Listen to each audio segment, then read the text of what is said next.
Napakapalad ko po ngayong araw at napili po ako sa Giza Gedli. Kung maintindihan, sobrang saya ko po.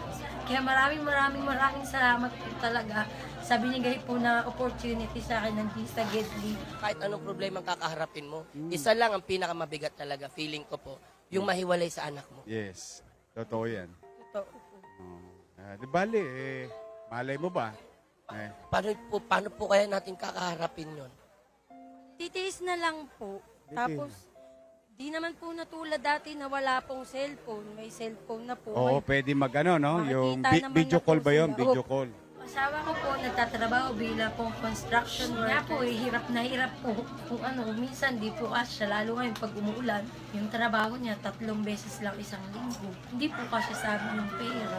Nanay tayo, gagawa po tayo ng paraan. Kahit pa paano makakain po yung mga anak natin.